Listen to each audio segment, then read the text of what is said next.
Je salue chacun de vous ce soir dans le nom du Seigneur Jésus-Christ. Nasalimia kila mmoja wenu magharibi ya leo mjina la Bwana na Mwokozi wetu Yesu Kristo. Comme vous l'avez entendu par le président du culte, Sagisi mulisikia na kiongozi wa ibada. Ce soir nous mettons un point virgule. Magharibi ya leo tunatia nukta na mkato. Du moins pour ce voyage. Juu ya safari ya kimishonari. Ainsi, je tiens encore à vous remercier. Hapa sasa namshukuru tena pour votre disponibilité pour la parole. Juu ya kuya kwenu kusikia neno.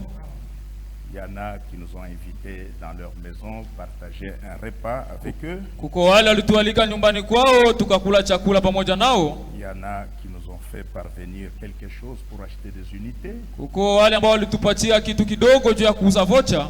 Que le Seigneur vous bénisse tous. Basi Bwana mibariki wote. Ainsi, sans tarder, je vous invite à vous mettre debout. Hivi bila kukawia na mialika kusimama.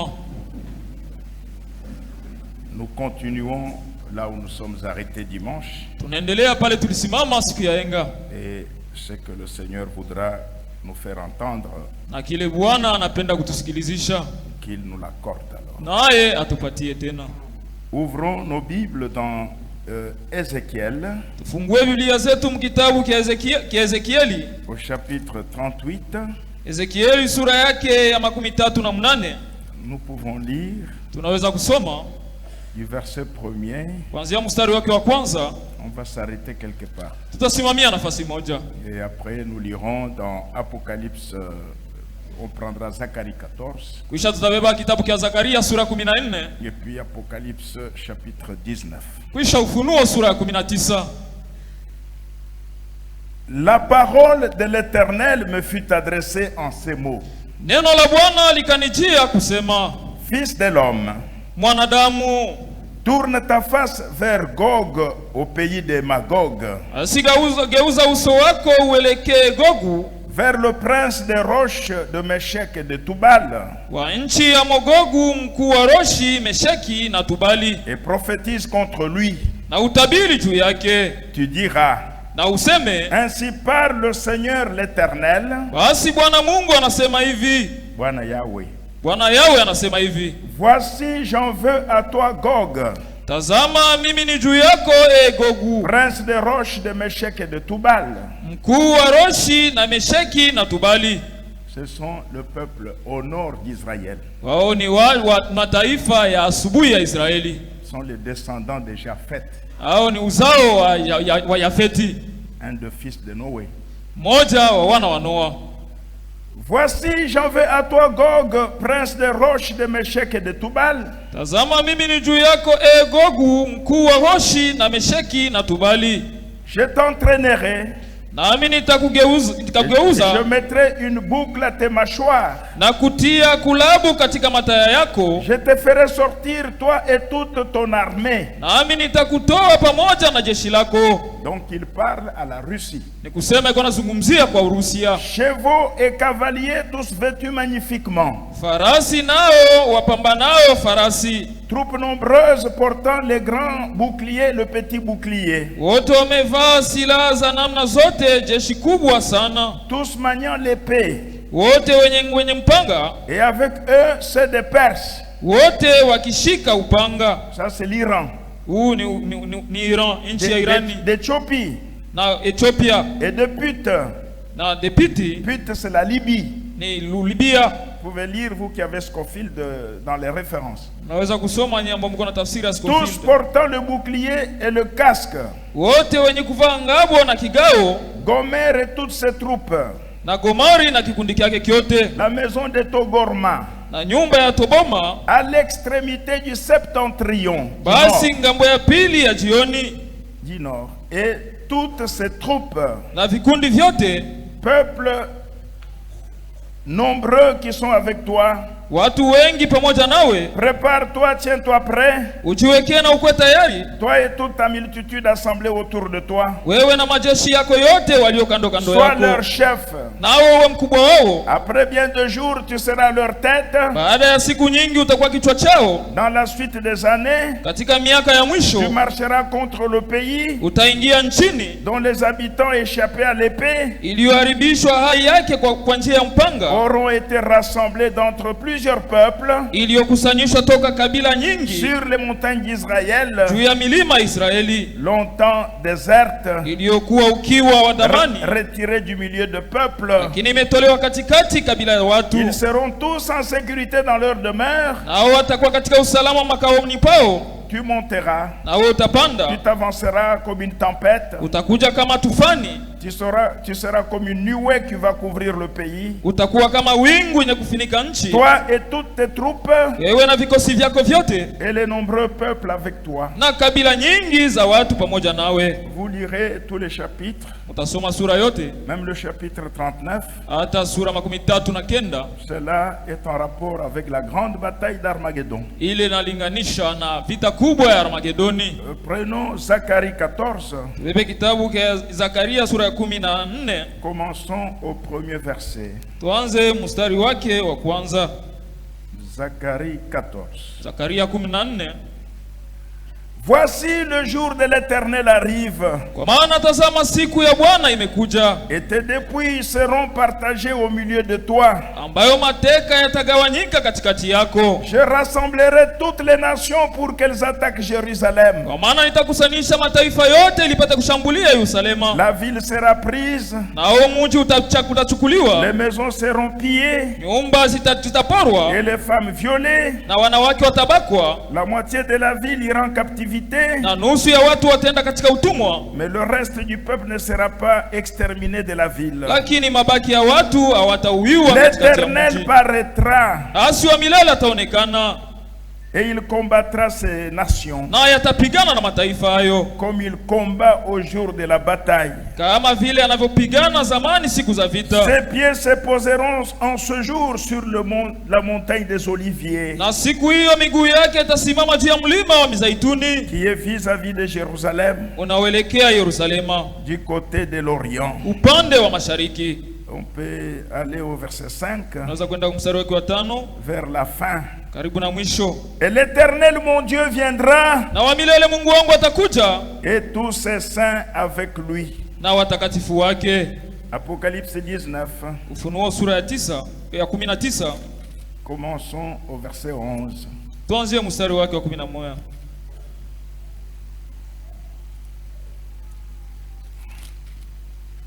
Puis j'ai vu le ciel ouvert, Kisha niziona mbingu zimefunuka, et voici parut un cheval blanc. na tazama farasi mweupe, Celui qui le montait s'appelle fidèle et véritable, na yeye aliyempanda aliitwaye mwaminifu na wa kweli, et il juge et combat avec justice. naye kwa haki ahukumu na kufanya vita. Ses yeux étaient comme une flamme de feu. Na macho yake yalikuwa kama ndimi ya moto, Sur sa tête étaient plusieurs diadèmes. na juu ya kichwa chake kulikuwa vilemba vingi. Il avait un nom écrit Na yeye alikuwa na jina que limeandikwa personne ne connaît, asilojua mtu si ce n'est lui-même. ila yeye mwenyewe. Et il était revêtu d'un vêtement teint de sang. Naye alikuwa amevaa mavazi yaliyochomwa Son na nom katika est la damu, parole de Dieu. na jina lake aitwaye neno la Mungu. Les armées qui sont dans le ciel le suivaient Na majeshi yaliyo mbinguni alikuwa anamfuata, sur des chevaux blancs, wamepanda farasi mweupe revêtus d'un fin na lin, vikwa kitani blanc kizuri pur. nyeupe, De sa bouche sortait une épée na, aiguë na safi na upanga mkali kutoka frapper kinywani les mwake, akasema, nations. piga mataifa, apigaye mataifa kwa huo, il le pètera avec une verge de fer. naye atawalisha kwa fimbo ya Et il chuma, foulera la cuve du vin de l'ardente colère du Dieu Tout-Puissant. naye atakanyanga shinikizo la mvinyo ya ghadhabu ya hasira ya Mungu wa Mwenyezi. Il avait sur son vêtement Naye alikuwa katika mavazi yake et sur sa cuisse na katika paja lake un nom écrit, jina lililoandikwa, Roi de rois mfalme wa wafalme et Seigneur des seigneurs. na Bwana wa mabwana. On peut ajouter Apocalypse 1, Tunaweza kuongeza Ufunuo sura ya kwanza verset 7. Voici, il vient avec le nuée. Tazama anakuja na nuru. Et tout œil le verra. Na kila licho litamwona. Même ceux qui l'ont percé. Lakini wale walimchoma mkuki. Et toutes les tribus de la terre. Na makabila yote ya dunia. Se lamenteront à cause de lui. Watashitakiana juu yake. Oui, amen. Ndiyo, amina. Je suis l'alpha et l'oméga. Mimi ni alpha na omega. Dit le Seigneur Dieu. Anasema wa Yahweh. Celui qui est. Yeye ambaye aliye. Il est maintenant souverain sacrificateur. Yeye hapa sasa ni kuhani mkuu. Qui était. Mwenye alikuwaka. Il était le prophète. Yeye alikuwaka nabii. Et qui vient. Na anakuja. Il vient en tant que roi. Na yeye anakuja kama mfalme. En tant que fils de David. Anakuja kama mwana wa Daudi. Le tout-puissant. Mwenye uwezo wote. Inclinons nos têtes. Tuinamishe vichwa. Merci notre Dieu et notre Père. Asante Mungu wetu na baba yetu. Pour cette grâce que tu nous as faite. Juu ya neema umetupatia. Parmi de nombreux peuples qui sont sur la terre. Katikati ya watu wengi walio duniani. Tes yeux nous ont regardés. Macho yako yalitutazama. Et tu nous as appelés. Na ulituita.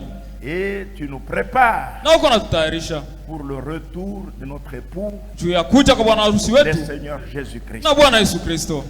Merci notre Dieu. Asante Mungu wetu. Nous n'avons aucun mérite. Hatuna hata kustahili kumoya. C'est simplement ta grâce. Ni neema yako tu. Nous avons trouvé grâce à tes yeux. Si tulipata neema kwa macho yako. En cette génération perverse et adultère. Kwa kizazi cha kuharibika na kisharati. Merci notre Dieu. Asante Mungu wetu. La lecture de ta parole. Bariki usomi wa neno lako. Merci pour tout le temps que j'ai passé ensemble avec mes frères et sœurs. Asante juu ya wakati nilipitisha pamoja na ndugu zangu dada zangu. Avec tes serviteurs. Na watumishi wako. Dans cette assemblée de Kalemi. Mwi maskani ya Kalemi.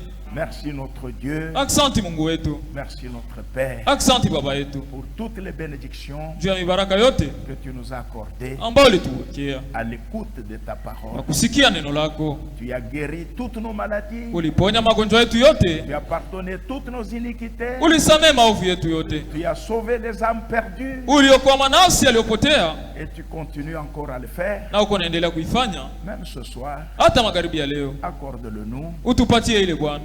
Dans le nom de Jésus-Christ. Mjina la Yesu Kristo. Amen. Amina. Amen. Vous pouvez vous asseoir. Naweza kuketi.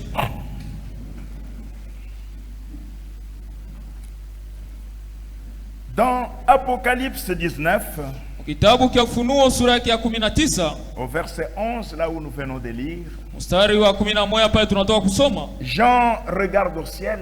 Yohana anaangalia mbinguni. Il voit le ciel ouvert. Anaona mbingu wazi.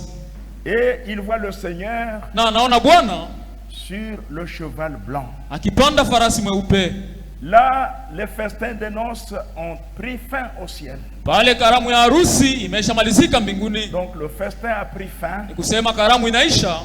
C'est à la fin. Na ni kumwisho du festin de noces de l'agneau. Wa karamu ya harusi ya mwana kondoo. Jean regarde. Yohana anaangalia. Il voit le Seigneur. Anamwona Bwana sur le cheval blanc. Akipanda farasi mweupe. En tant que guerrier. Kama vile mpiganaji wa vita. Et il venait du ciel. Alikuwa anatoka mbinguni. Il avait plusieurs diadèmes sur sa tête. Alikuwa na vilemba vingi kichwani mwake. Il a été couronné au ciel. Yeye alitiliwa taji mbinguni. C'est l'épouse qui le couronnera au ciel. Ni bibi harusi ndiye atamvika taji mbinguni. Roi des rois. Mfalme wa wafalme. Et seigneur des seigneurs. Na Bwana wa mabwana. Et là, il vient. Na pale anakuja. Nous le voyons aussi à Apocalypse 1. Tunaona Ufunuo sura ya kwanza. Au verset 7. Mstari wa 7. Jean le voit toujours venir du ciel. Yohana anamuona akitoka mbinguni. Il vient avec le nuée. Anakuja katika wingu. Tout œil le verra. Kila licho tamuona. Même ceux qui l'ont percé. Hata wale walimchoma mkuki. Les tribus de la terre se lamenteront à cause de lui. Makabila ya ulimwengu itashtakiana juu yake. Là, nous sommes à la fin du festin de noces de l'agneau. Pale tuko mwisho wa karamu ya mwana kondoo. Comme nous l'avons vu dimanche. Sa vile tuliona siku ya enga. Le roi du nord. Mfalme wa asubuhi. C'est-à-dire la Russie. Kusema Urusia.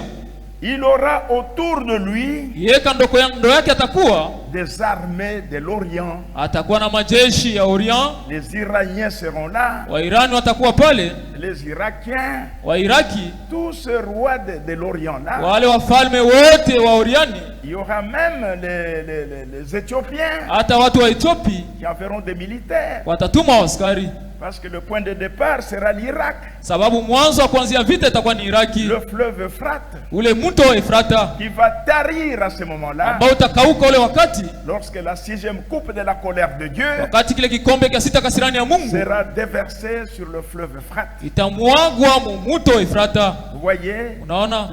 La Libye enverra des troupes. Libya itatuma vikundi vya jeshi. Quand vous lisez dans Apocalypse 19. Wakati unasoma Ufunuo sura 19. Vous verrez que même l'Union européenne. Unaona hata umoja wa Ulaya enverra des militaires itatuma maskari jeshi pour aller combattre un seul pays, ili waende wapiganishe nchi moja, pas même un grand pays, hapana hata nchi kubwa, un petit pays, kanchi kadogo, mais c'est le pays de Dieu, lakini ni nchi ya Mungu, c'est le pays de Dieu. ni nchi ya Mungu. Quand vous lisez dans Joël 3, wakati unasoma Yoeli sura ya 3, le Seigneur dit, Bwana anasema, j'entrerai en jugement mimi nitaingia katika hukumu contre ces gens-là, tahukumu wale watu, ces peuples-là, wale watu qui ont divisé mon pays. ambao walikabula nchi yangu. Israël, c'est son pays. Israeli ni nchi ya Mungu.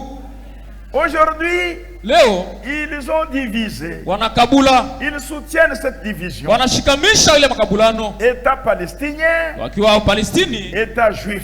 Kunakuwa serikali ya Kiyahudi. Dieu entrera en jugement. Mungu ataingia katika hukumu contre tous ces gens-là. Atahukumu wale watu wote qui ont divisé le pays de Dieu. ambao walikabula nchi ya Mungu. Le pays de la Bible. Nchi ya Biblia. Vous voyez? Naona Israël. Israeli. Toutes les nations mataifa yote seront rassemblées. Wao watakusanyishwa pour aller attaquer Jérusalem. Ili washambulie Yerusalema. Et ils auront comme chef na watakuwa kama na sultani la Russie, Rusia, le roi du Nord, mfalme wa kaskazini, le roi du Nord. Mfalme wa kaskazini. Ce sont les descendants de Japhet. Wao ni wazao wa Yafeti. Vous pouvez lire dans Genèse. Unaweza kusoma Mwanzo la lignée de Japhet. Ule uzao wa Yafeti. Qui était fils aîné de Noé. Mwenye alikuwa mtoto wa kwanza kuzaliwa Noa. Vous verrez tous ces noms-là sont là. Mtaona ile majina yote iko pale. Vous voyez? Unaona? Gog. Gogi. Tubal. Tubagi. Togorma. Togorma. Vous voyez? Unaona? Tous ces gens-là. Wale watu wote. Ils viendront watakuja pour attaquer Jérusalem. juu ya kushambulia Yerusalema. Et ça sera terrible. Na itakuwa ni hatari. Ça sera terrible. Itakuwa ni hatari. Et la Bible dit à l'avance. La Biblia inasema tena. Dans Zacharie 14. Zakaria 14. L'Éternel paraîtra. Wa milele Yahweh ataonekana. Ça sera le Seigneur Jésus. Itakuwa ni Bwana Yesu. Il paraîtra, il descendra atashuka pour combattre ces nations-là. Là, les nations sauront que Dieu, le Dieu d'Israël, c'est le Seigneur Jésus-Christ. Le combat fera rage. Comme nous l'avons vu, les États-Unis seront paralysés. Cette vision que William Branham a eue en 1933, où il a vu les États-Unis enfumés, ça sera par la bombe atomique. C'est la Russie qui va lancer cette bombe. Pour empêcher aux États-Unis de combattre aux côtés d'Israël. Parce que les États-Unis sont les alliés d'Israël. Et le combat fera rage. Mais pendant le combat, ils verront un homme qui vient du ciel. Il descendra du ciel, couronné déjà au ciel, roi des rois, et seigneur des seigneurs. Et le combat va terminer en un jour.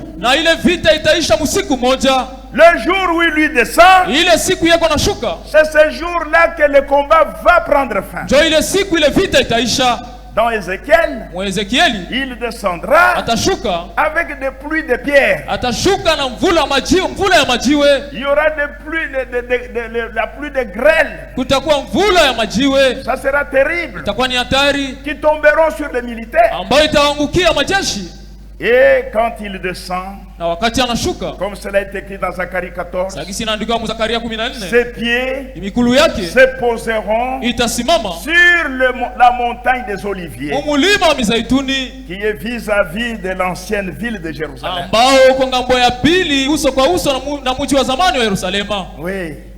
Quand tu es sur cette montagne-là, en face, tu vois l'ancienne ville clairement. Et il posera ses pieds là-bas. Sur cette montagne-là, où il avait pleuré sur Jérusalem. Jérusalem, qui tue les prophètes, qui lapide ceux qui te sont envoyés. Combien de fois ai-je voulu te rassembler? Comme une poule rassemble ses poussins sous ses ailes. Mais tu ne l'as pas voulu. C'est sur cette montagne-là qu'il posera ses pieds. Vous voyez, le combat terminera en un seul jour. Selon Apocalypse 19, il n'y aura pas de prisonniers de guerre. Tous les militaires qui prendront part à ce combat, le Seigneur va les éliminer tous par la parole de sa bouche. Apocalypse 19. Vous voyez, ils périront tous à la grande bataille d'Armageddon. Et les nations sauront que le Seigneur Jésus-Christ, il est le Dieu d'Israël. Vous voyez, il est le Dieu d'Israël. Lisez dans Ézéchiel. Le peuple n'aura plus à chercher du bois. Il y aura beaucoup de fusils là-bas. Avec beaucoup de bois. Ils auront du bois. Vous voyez, même, le Seigneur a même donné aussi rendez-vous aux oiseaux et aux bêtes de champ, aux charognards, aux vautours. Il y aura un grand festin pour eux. Ils mangeront la chair des militaires, des généraux. Ils mangeront la chair. Il y aura beaucoup de cadavres. Donc ça sera terrible. Vous voyez, et ses pieds se poseront sur le mont des Oliviers.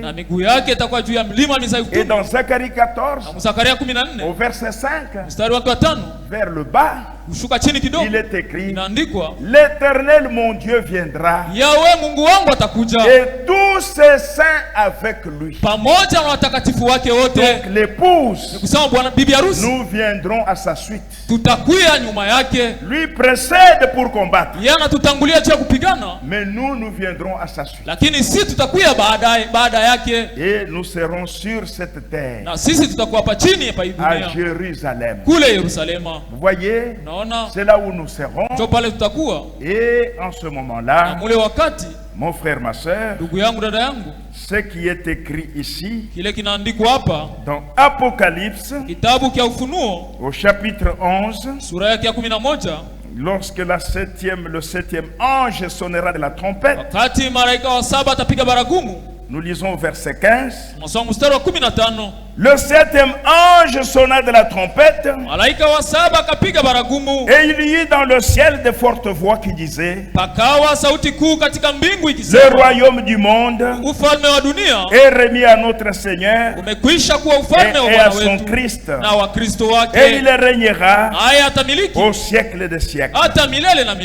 Vous voyez, et les 24 vieillards qui étaient assis devant Dieu sur leur trône tombèrent face contre terre, et ils adorèrent Dieu en disant: nous te rendons grâce, Seigneur Dieu Tout-Puissant, qui est et qui était, car tu as saisi ta grande puissance et pris possession de ton règne.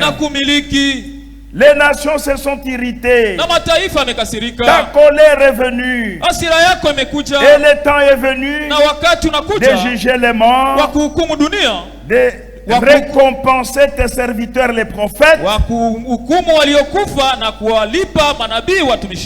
les saints et ceux qui craignent ton nom, les petits et les grands, et d'exterminer ceux qui détruisent la terre. Vous voyez, le temps sera là. Quand le Seigneur sera sur la terre, à Jérusalem, vous voyez, dans Apocalypse 20, nous voyons là, Satan sera arrêté et il fera la prison pour 1000 ans. Mais au verset 4, il est dit: et j'ai vu des trônes, et à ceux qui s'y assisent fut donné le pouvoir de juger. Et j'ai vu les âmes de ceux qui avaient été décapités à cause du témoignage de Jésus et à cause de la parole de Dieu, et de ceux qui n'avaient pas adoré la bête ni son image, et qui n'avaient pas reçu la marque sur leur front ni sur leurs mains. Ils revinrent à la vie et ils régnèrent avec Christ pendant 1000 ans. Les autres morts ne revinrent point à la vie jusqu'à ce que 1000 ans soient accomplis. C'est la première résurrection. Heureux et saints ceux qui ont part à la première résurrection. La seconde mort n'a point de pouvoir sur eux, mais ils seront sacrificateurs de Dieu de Christ, et ils régneront avec lui pendant 1000 ans. Jean regarde l'Apocalypse 20, il voit des trônes. Vous voyez? Et à ceux qui devaient s'asseoir sur ce trône fut donné le pouvoir de juger. Qui sont-ils? C'est l'épouse de Jésus-Christ. Avant que nous puissions nous asseoir sur ce trône, nous devons d'abord passer par le jugement. Vous voyez, dans 2 Corinthiens 5, au verset 10, nous pouvons lire 2 Corinthiens 5, au verset 10, nous lisons: car il nous faut tous comparaître devant le tribunal de Christ, afin que chacun reçoive selon le bien ou le mal qu'il aura fait étant dans son corps.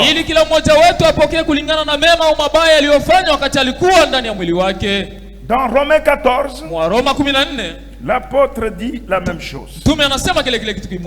Au verset 10 et 12, nous lisons Romains 14. Ainsi, chacun de nous rendra compte à Dieu pour lui-même. Ne nous jugeons donc plus les uns les autres, mais pensez plutôt à ne rien faire qui soit pour votre frère une pierre d'achoppement ou une occasion de chute. Je sais et je suis persuadé par le Seigneur Jésus que rien n'est impur en soi et qu'une chose n'est impure que pour celui qui la croit impure. Donc ici dans Romains 14, commençons au verset 10. Écoutez. Mais toi, pourquoi juges-tu ton frère? Ou toi, pourquoi méprises-tu ton frère? Puisque nous comparaîtrons tous sababu sote tutasamba devant le tribunal de Dieu. mbele ya mahakama ya Mungu. Car il est écrit, kwa maana inaandikwa, je suis vivant, dit le Seigneur, mimi ni hai, anasema, tout genou fléchira devant moi, kila goti itapigwa mbele yangu, et toute langue donnera gloire à Dieu. na kila ulimi itarudisha sifa kwa Mungu. Ainsi chacun de nous rendra compte à Dieu pour lui-même. Basi hivi kila mmoja wetu atasamba mbele ya Mungu juu yake mwenyewe, avant de nous asseoir sur le trône, mbele ya sisi kuketi katika enzi avec le roi. pamoja na mfalme. Ce qui est annoncé dans Apocalypse 11 verset 15. Hii inatangazwa Ufunuo 11 mstari wa 15. Le temps est venu wakati umekuja de récompenser les prophètes, ya kulipa wanabii, les saints, watakatifu. Vous voyez? Unaona? Donc qu'est-ce qui va arriver à ce moment-là? Nini itafika mule wakati? Nous comparaîtrons tous sote tutasamba devant le tribunal de Christ. mbele ya mahakama ya Kristo. Nous serons jugés. Sisi tutahukumiwa. Nous ne serons pas jugés pour être condamnés. Si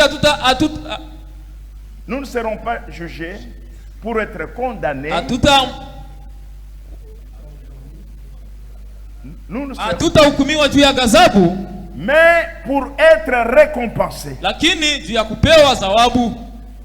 Parce que nous recevrons différentes couronnes. Sababu tutapokea mataji mbalimbali. Selon ce que tu auras fait dans ton corps sur la terre. Kulingana na kile ulifanya mwili wako hapa dunia. Il y aura différentes couronnes. Kutakuwa mataji mbalimbali. Couronne de gloire, couronne de vie, ya uzima, couronne incorruptible de la justice. Isiyoharibika ya haki. Il y aura différentes couronnes. Kutakuwa mataji mbalimbali. Et après que nous ayons reçu des couronnes, kisha sisi kupokea mataji, alors nous allons nous asseoir sur des trônes. Pale ndio tunaenda kukaa katika zile enzi avec le Seigneur Jésus. Pamoja na Bwana Yesu. Vous voyez? Naona. Et il y aura un jugement préalable. Na kutakuwa hukumu wa kwanza. Il y aura le jugement des nations. Hukumu wa mataifa. Selon Matthieu chapitre 25, vous lisez au verset 32, le Seigneur, il jugera toutes les nations, ces nations qui ont pris part au combat contre Jérusalem. Nous les jugerons. Vous voyez, il est écrit, ne savez-vous pas que les saints jugeront le monde? Là, ce n'est pas au trône blanc du jugement. C'est avant le règne de 1000 ans.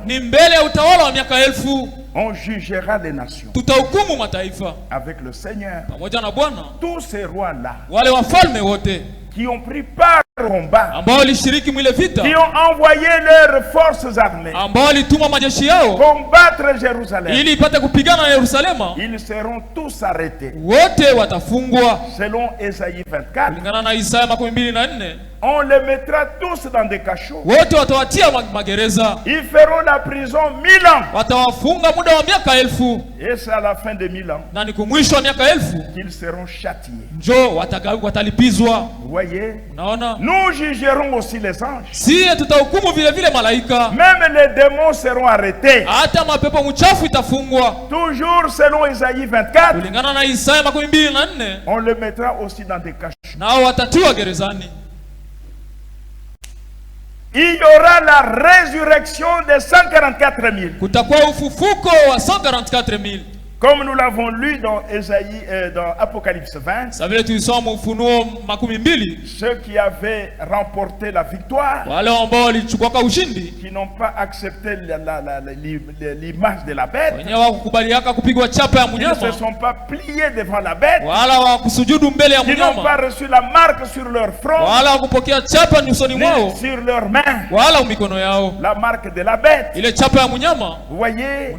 Donc les 144 000, ils seront tués par l'Antichrist, mais ils ressusciteront avant le règne de 1000 ans. Les vierges folles qui ne sont pas parties dans l'enlèvement. Les vierges folles, ce sont des frères et sœurs qui n'ont pas eu de l'huile dans leur lampe, qui n'ont pas eu le Saint-Esprit, Mais ils ont la connaissance que le pape c'est l'antichrist. Ils ont la connaissance que l'écuménisme c'est du diable. Ils connaissent tout ça. Ils accepteront de mourir. Ils payeront de leur vie. Ils ne seront jamais d'accord avec la Sainte Trinité. C'est ça la marque de cette bête de l'église romaine. C'est sa doctrine trinitaire. Dieu en 3 personnes. Eux n'accepteront jamais ça. Vous voyez, ils résisteront. Et ils mourront pour ça. Ils mourront pour ça. Les vierges folles. Si quelqu'un meurt maintenant et il a reçu la vie éternelle, mais il n'a pas le baptême du Saint-Esprit, il ne fait pas partie des vierges folles. C'est un appelé qui a reçu le salut, mais il ressuscitera au jugement du trône blanc après le millénium. Les vierges folles, le Seigneur les trouvera vivants, mais ils ne partiront pas. Ils vont rester ici. Ils seront persécutés. Vous avez vu d'Apocalypse 12 cette femme avec 12 couronnes et 12 étoiles sur sa tête. Une couronne de 12 étoiles. La lune sous ses pieds, enveloppée du soleil. Cette femme-là, c'est l'église du Nouveau Testament dans le temps dans lequel nous sommes, au temps de la fin, où Élie est déjà venu et il nous a ramené aux enseignements des apôtres. La couronne de 12 étoiles représente l'enseignement de 12 apôtres. C'est que c'est dans le temps dans lequel nous sommes. Et cette femme représente l'ensemble des appelés, des vierges folles. Vous voyez, elle était enceinte.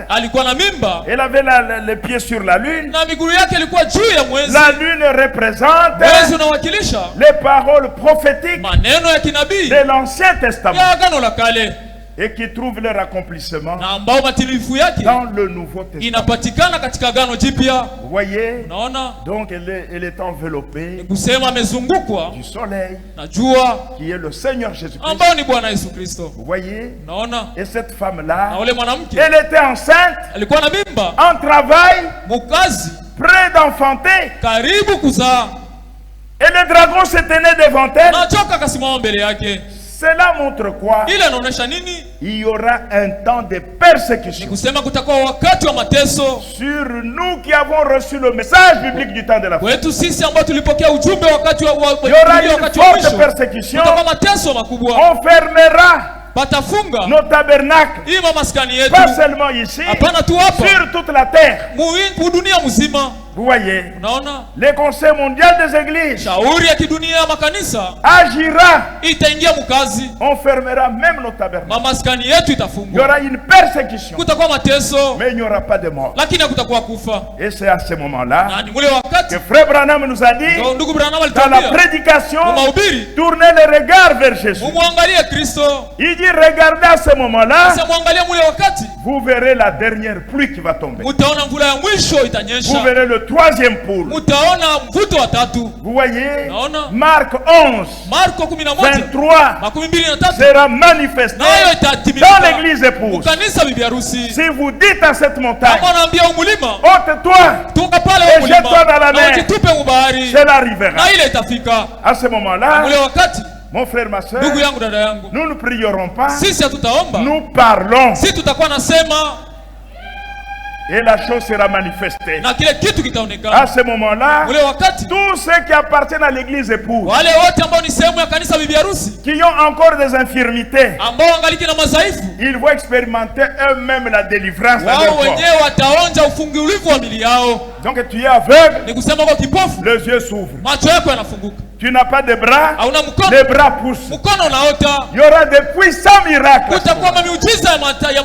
Mais pour un court temps. Vous voyez?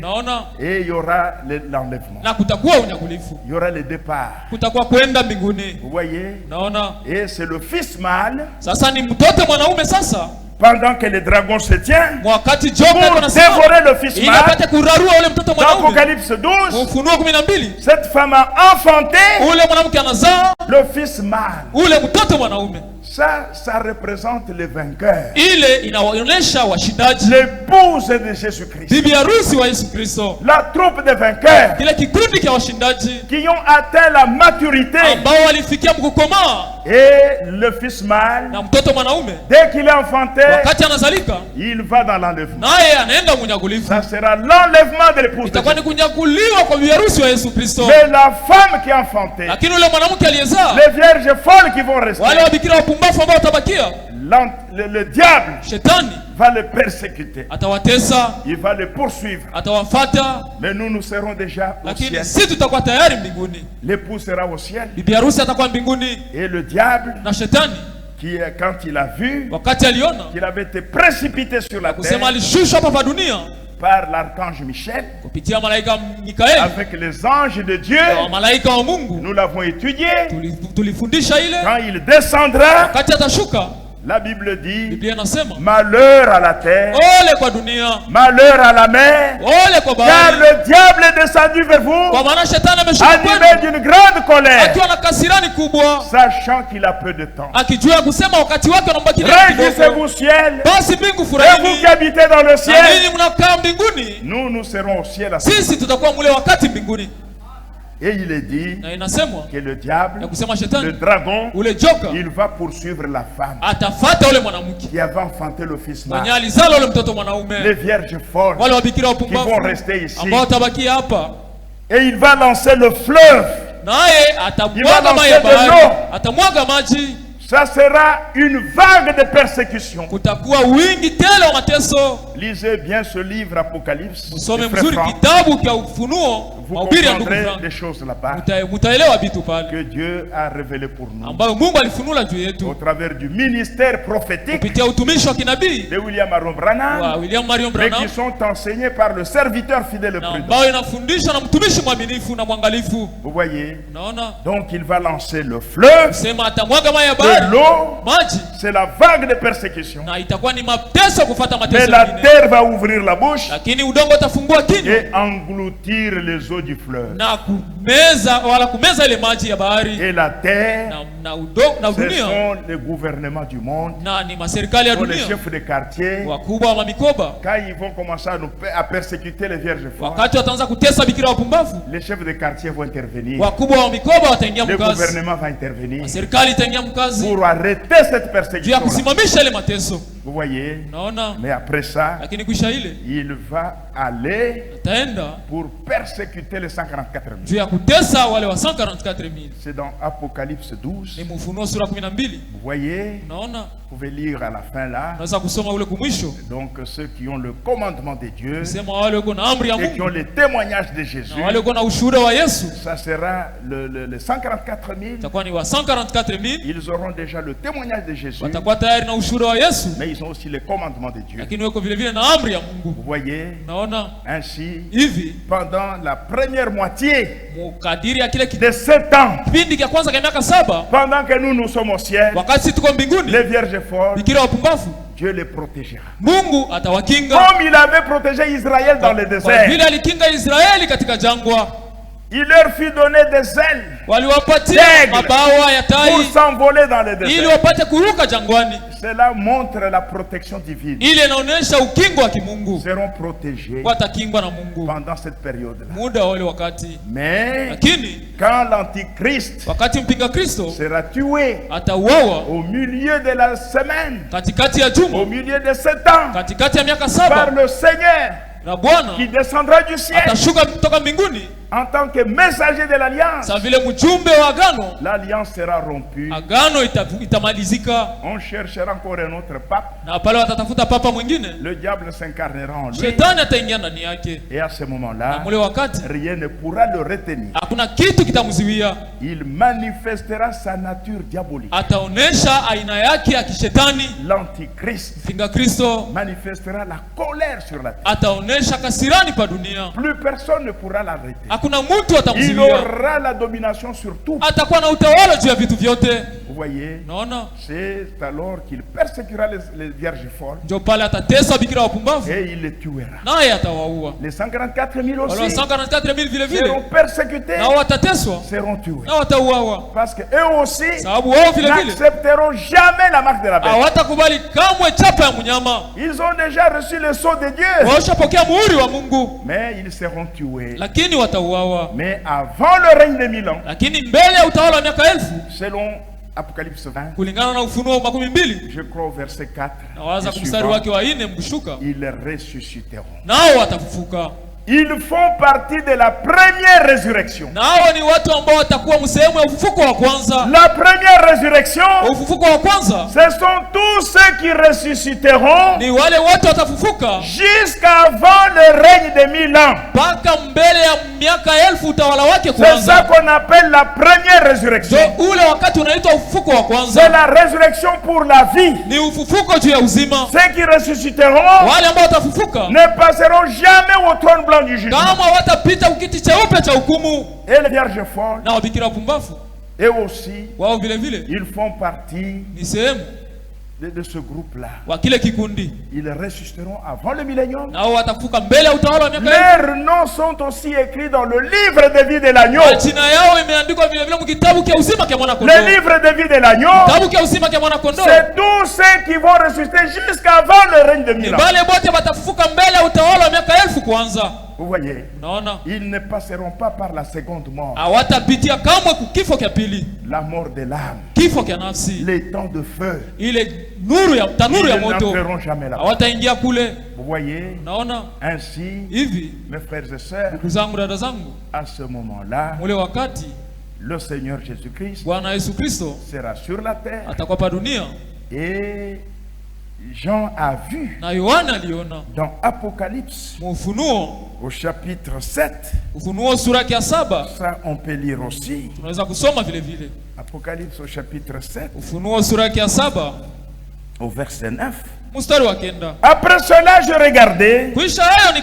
Et voici, il y avait une grande foule que personne ne pouvait compter. De toutes nations, de toutes tribus, de tout peuple et de toute langue. Ils se tenaient devant le trône et devant l'agneau, revêtus de robes blanches et de palmes dans leurs mains. Et ils criaient d'une voix forte en disant, le salut est à notre Dieu qui est assis sur le trône et à l'agneau. Et tous les anges se tenaient autour du trône, des vieillards, des 4 êtres vivants. Ils se prosternèrent sur leur face devant le trône.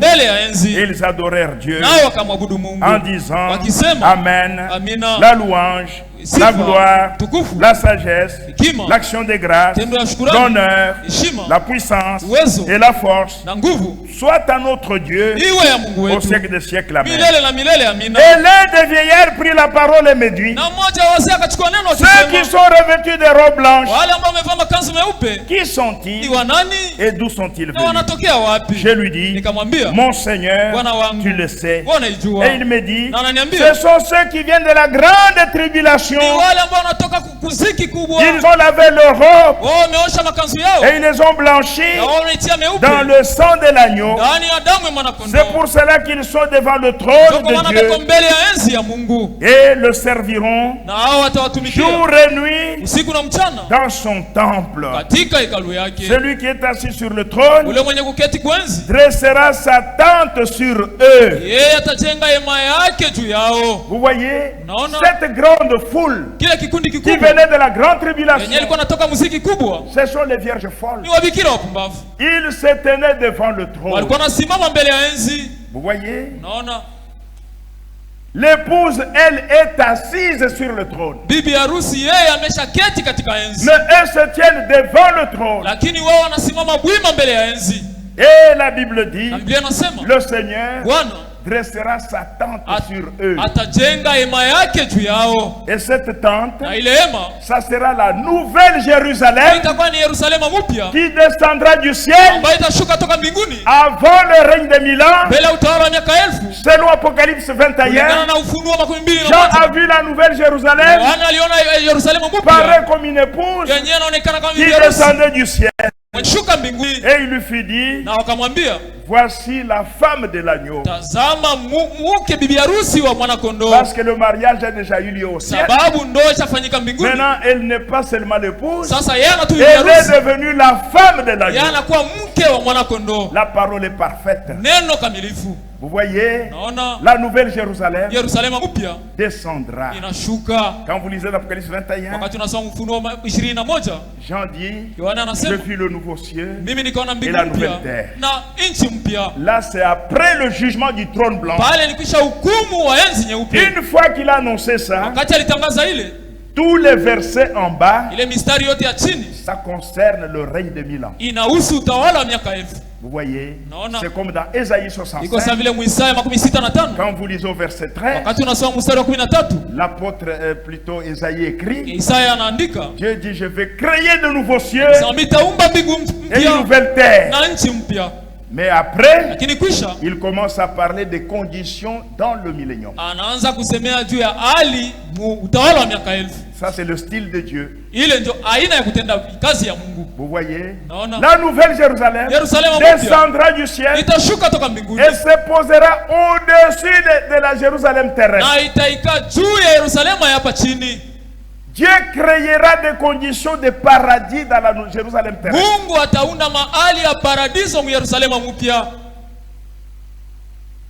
Les 144 000, les vierges folles, elles seront dans la Jérusalem terrestre. Ils travailleront dans le temple de Jérusalem.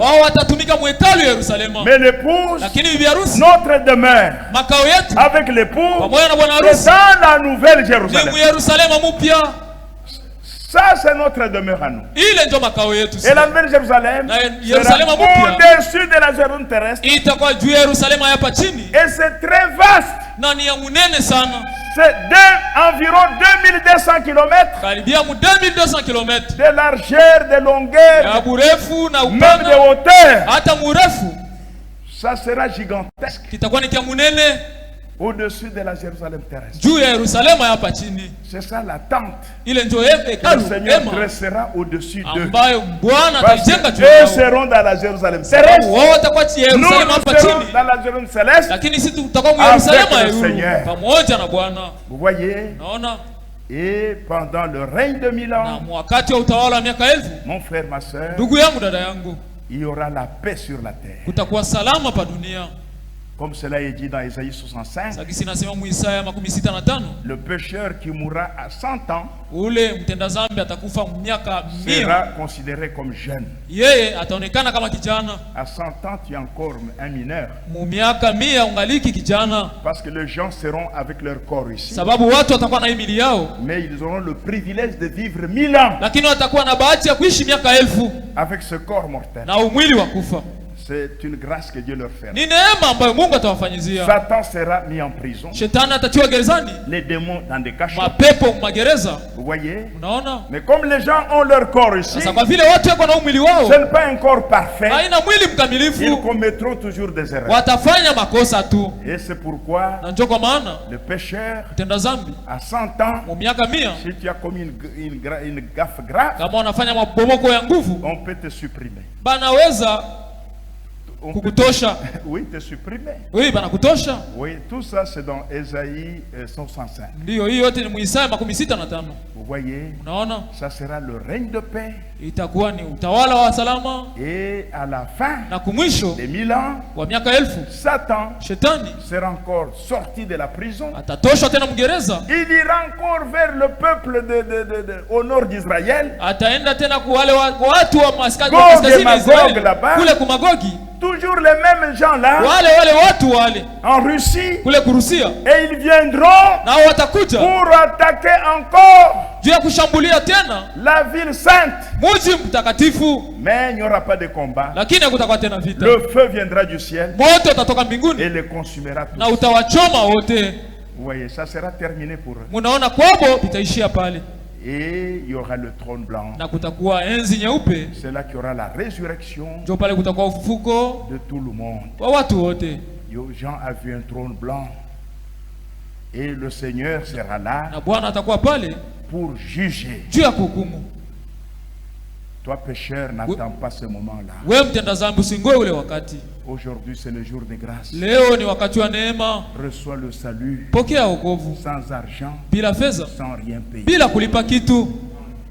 N'attends pas ce moment-là. Usichunge ule wakati. C'est une chose terrible. Ni kitu kihatari sana, kia nguvu. De tomber dans le main du Dieu vivant.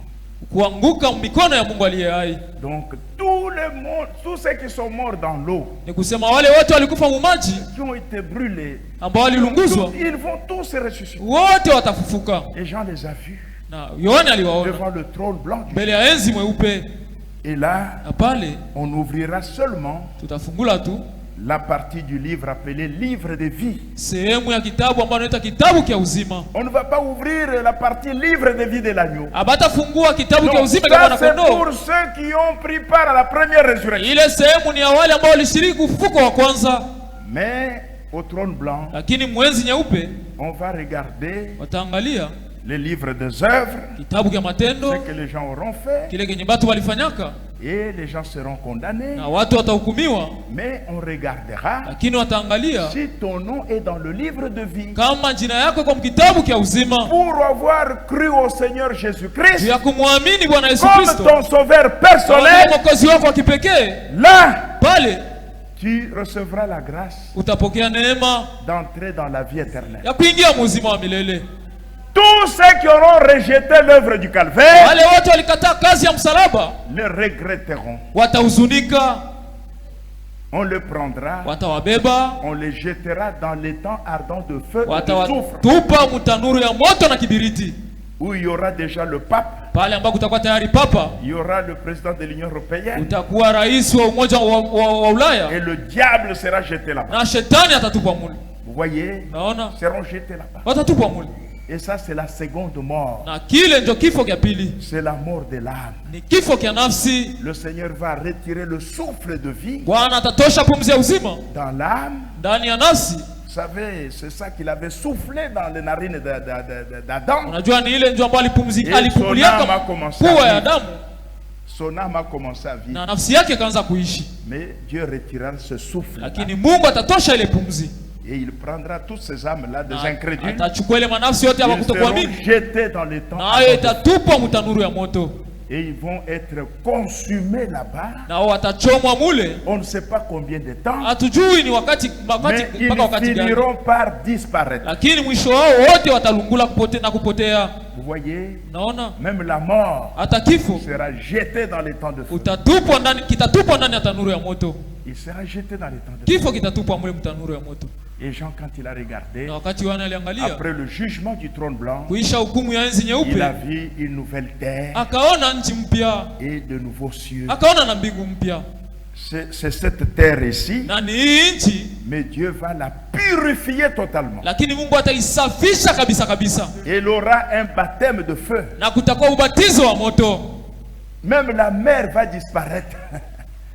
Même la mer va disparaître. Il y aura tellement de chaleur. Même la mer va disparaître. Donc ça sera une nouvelle terre. Les cieux seront purifiés aussi. Parce que souillé par des démons là-bas. Tout sera purifié. Et c'est là que notre nouvelle Jérusalem viendra se poser sur la terre. Itakuya kukaa pa dunia. Une nouvelle terre. Pa inchi mpya. C'est là que nous vivrons éternellement. Jo pale tutaishi milele. Là, pale le Seigneur Jésus, Bwana Yesu, toutes les fonctions de fils de l'homme, ile makazi yote ya mwana wa Mungu, mwana wa Mungu, fils de David, mwana wa Daudi, terminé. Binaishia pale. Ça sera maintenant Dieu itakuwa sasa ni Mungu avec nous ses enfants. Pamoja nasi watoto wake. Et nous allons vivre éternellement. Nasi tutaishi milele. Nilipofika Golgotha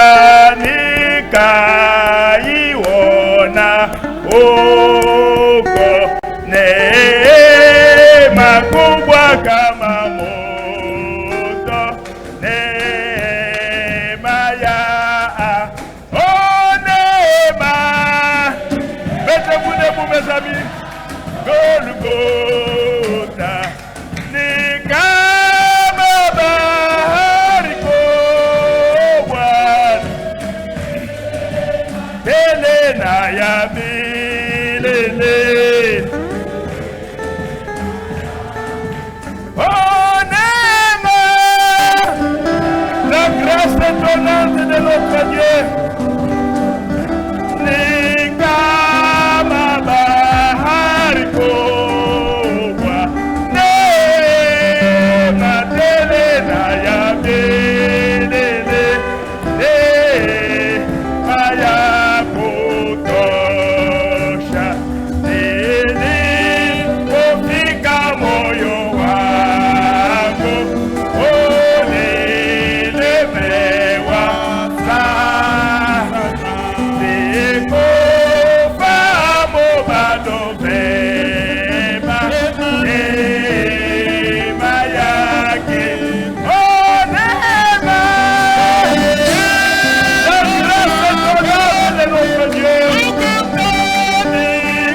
va adorer le Créateur. Kila mmoja wetu ataomba Muumbaji. À la fin, le président du culte pourra lancer un appel. Kuisha kiongozi wa ibada ataita watu kumimbali. Il y a une âme qui est prête à se faire baptiser. Sangine kuko nafsi iko tayari ili batizwe. Accepter Christ comme son sauveur personnel. Inakubali Kristo kama mwokozi wa kipekee. Il le fera après l'adoration. Na ataifanya kushangilia. Adorons notre Dieu.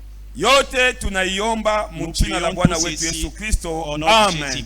Amen. Mungu atubariki. Que Dieu nous bénisse. Tunamupigia Mungu asante. Nous sommes reconnaissants.